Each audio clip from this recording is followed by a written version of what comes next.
Man, I read this, and this was a real. So this is Chip Zdarsky's last spectacular Spider-Man. It's 311. Is going to be somebody else. I'm not sure who, but this is his last issue. He's off after this, and I'm sure he's going to get something else. I would hope so after reading this. This was really good. Recommendation for sure, strong one. In fact, this would be like my book of the week. I haven't even read all of my comics yet, but this is book of the week. This is for sure probably one of my favorite books I've read all year, just because of how good it is, and it just reminds you.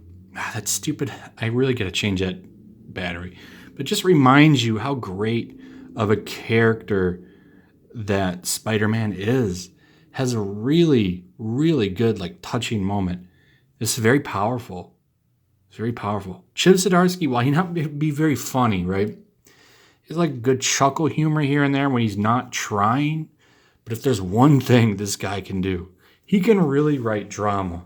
He can write drama very well, which when you're telling stories is important. There's fun books, and then there's drama books, and then there's both. Right?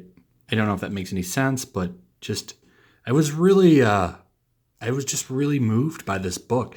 And so I'm going to go into spoilers and, come back if you're looking for a recommendation.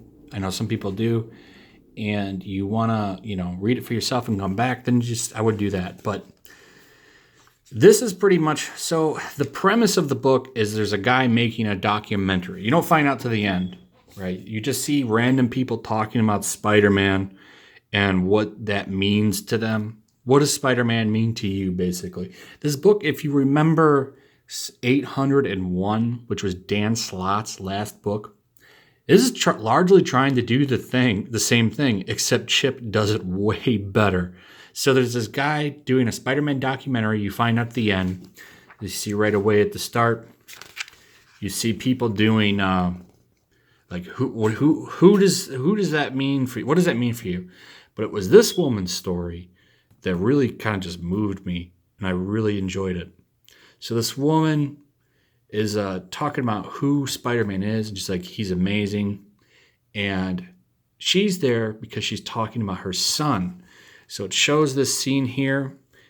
Spider-Man. Oh, and Chip does the art. I think he even did the colors for this. I didn't know he was an artist too. This is literally my first exposure to Chip. This and 2-in-1, which is also fantastic. So there's this robbery going down, and he's stopping him, of course, same thing that you always see. And there's this kid that he's chasing that gets freaked out. He's only 12 years old.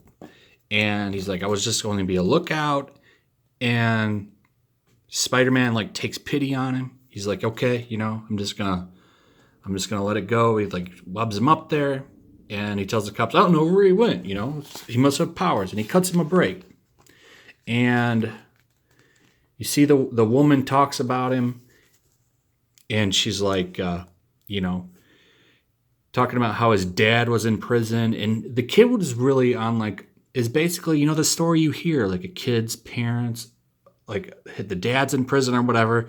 The kid was getting wrapped up in crime, and he set him on the right path. And he was even coming in, you see here, she didn't even know this was happening, because she was talking about how his grades came up. Well, that's because Spider-Man was taking time to go help him with his grades and help him out with homework a couple times a week. And she doesn't go in and say anything. And she comes back, and we see her again. And the guys that he was doing that job with got out on bail. And they show up, and they kill the kid. Peter didn't know. Spider-Man couldn't save somebody, which happens a lot. And if you know Spider-Man, that hurts him when he can't save everybody. That's a big deal to him, because the essence of the character is that what happened with him, with Uncle Ben, and not being able to save him and the pain that caused him. He doesn't want anybody to ever experience that. And that's like such a great centerpiece of the character, is his endless like altruism that he has, that he just wants to get out there. And it really captured that. So like it shows him tracking down, like he goes and sees the mom. It's like he's like, you see a couple panels here and he's going to track down the kid. Like the mom comes out and she tells him. And of course, Spider-Man goes and tracks them down. And as they're being arrested, you just, you see him on this rooftop. No words. It's really powerful. It's moving. It was moving. Really great stuff, man. I just, it's so rare that you read something that moves you like that. It was powerful stuff, man. This was a fantastic book. And there's other scenes like that in here of just him like engaging with people. And there's a scene where this kid, he's fighting Dr. Octopus. The guy who made the documentary.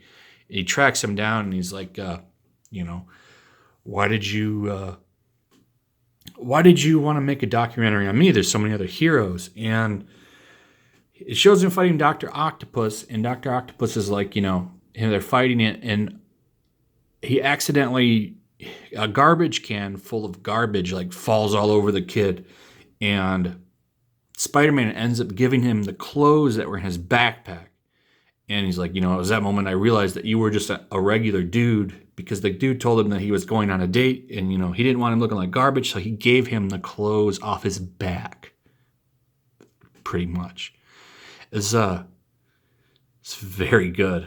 This is probably one of the best. I think this is probably one of the best comics I've read all year. This is amazing. It is really good. Really good. You can just pick up something for $4 that moves you. So yeah, I really love this. Strong recommendation. Strong recommendation. Let me know in the comments what you think about it. If you read it, throw a like up, subscribe, hit that notification bell, follow me over on Twitch, check out my Patreon, links in the description, and I'll see you guys on the next one.